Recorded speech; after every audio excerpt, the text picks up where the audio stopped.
आता आपल्या आवडत्या मालिकेचे संपूर्ण भाग मालिका प्रसारित झाल्यानंतर लगेचच पाहू शकता फक्त सन नेक्स्ट वर. भारतातील प्रेक्षकांसाठी मोफत सेवा. There is no politics here. This is personal. कमळा भेटली होती मला.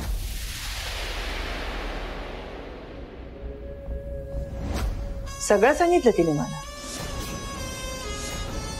त्यावेळी तू केलेल्या प्रत्येक गोष्टींची डिटेल्स आहे माझ्याकडे. त्यामुळे हे नाटक करणं बंद कर. मी आई आहे तुझ्या मुलाची आणि आता मी शांत बसणार नाही. हेच सांगायला आले होते. 30 वर्ष माझ्या मुलाला माझ्यापासून दूर ठेवलंस तू. मला किती त्रास झाला असेल याचा कधी विचार केलास तू? ते दिवस मी कसे काढले असतील कधी विचार केलास तू?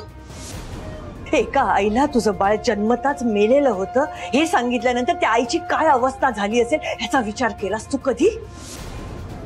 नाही, सोडणार नाहीये मी तुला. लक्षात ठेव. शेवटी त्या कमळानंच घात केला आणि आता हिला सगळं कळलंय म्हणजे ही काय शांत बसणार नाहीये. हिला आत्ताच शांत केलं नाही तर पुढे ही माझं जगणं अवघड करून ठेवेल. हे प्रकरण इथेच संपायला हवं. हो, वागलो मी असं.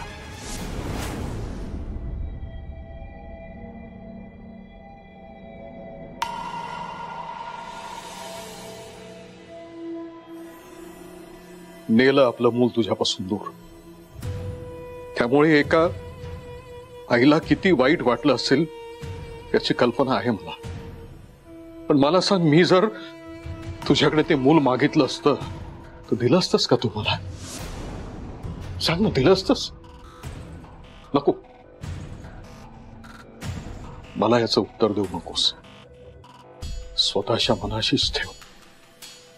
त्या मुलाला मी नेलं याच्या मागे माझा स्वार्थ हेतू नव्हता. एक आई म्हणून जेवढं प्रेम जेवढी काळजी त्या मुलाबद्दल तुला वाटत होती ना तेवढंच प्रेम आणि काळजी एक बाप म्हणून मला वाटत होती. अरे बिन बापाचं पोर तू कसं वाढवलं असतंस? सांग ना मला, कसं वाढवलं असतंस तू?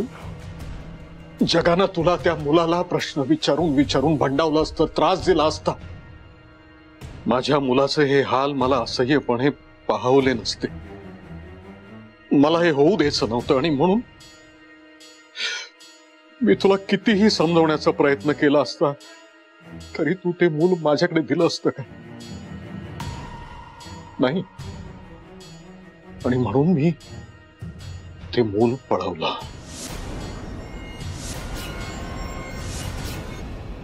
मला माहिती आहे मी तुम्हाला सांगून जायला हवं होतं. तुम्हाला काळजी असते माझी, पण म्हणूनच सॉरी म्हणाले ना मी. यापुढे नाही होणार असं. मी कुठेही जाताना तुम्हाला सांगून जाईल.